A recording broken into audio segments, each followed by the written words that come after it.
Hi, I'm John, and welcome to another Product Spotlight. Today we have some 2-rail O-scale models from Atlas, so let's head over to the workbench.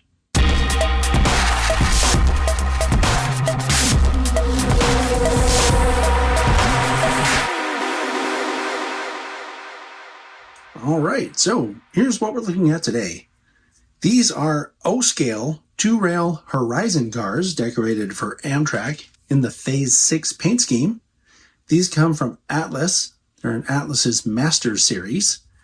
They're available in both 2-rail and 3-rail. The 3-rail versions of these go for $149.95, and the 2-rail versions go for $154.95. Now, these are MSRPs, so if you shop around, you will find them for less. According to the Atlas website, the minimum radius for the 3-rail version is 0.54, and the minimum diameter for the 2-rail version is 36 inches. Also, on the website, they talk about operating tail lights and operating headlights on the cab cars. So there are a lot of features. I think your best bet is to look at the Atlas website and see what the features are for the cars you're looking at and see if they have what you're looking for. The two cars we're going to look at today are the food service car and a regular passenger car. This is the food service car, and you can tell because it has this area sort of blanked out. Also, you can tell from the number, and just looking at the paint and markings on this car, they're pretty much perfect. I don't see any gaps or anything. Everything covers well. I like that the side of the car is not shiny, but still looks like metal.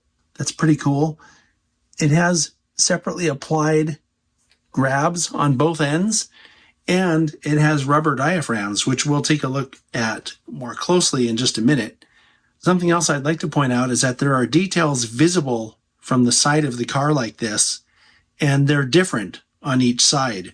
What we're seeing here are details that are visible from this side, and what you're seeing down in here are details from the other side. And you'll see that when I turn the car around. So here's a look at the end of the car, and you can see, now that we're closer up, that these are in fact separately applied grabs here along the sides of the door entryway. There are also separately applied metal grabs to either side of the end of the car here. And you can see that this is that rubberized diaphragm I just mentioned a minute ago. It's actually just a little bit flexible.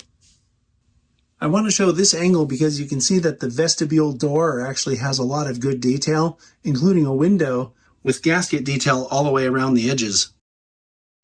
Here's a look at the other side of the car, including all this different details from the underbody that I told you about, even the ones on this side here.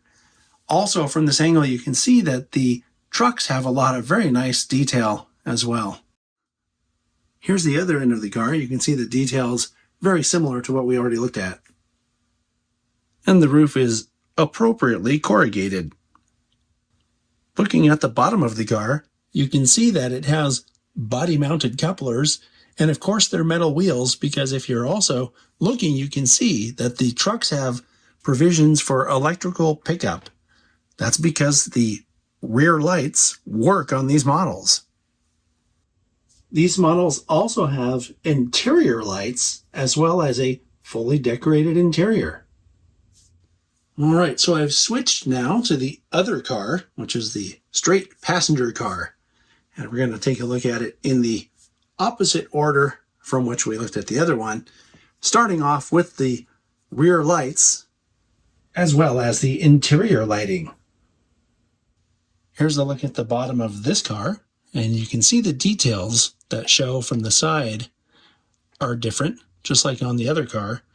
These details are also different from what the other car has.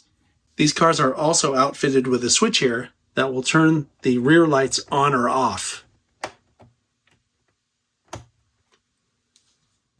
The top of this car has the same corrugated look that the other car has.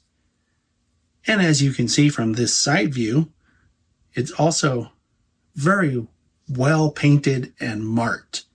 The difference on this model is that it's a full passenger car. So the windows go all the way across the side of the car. The end detail on the passenger car is identical to the end detail on the other car we were looking at, including the separately applied wire grabs and a rubberized diaphragm. This is another great release from Atlas. If you're an O-scaler and you do the 2-rail O or the 3-rail O, I'd say these are models you want to take a look at because they're very detailed, and the lighting effects, I think, are worth it alone to consider them for your layout. Anyway, great job, Atlas. I'll see you all next time.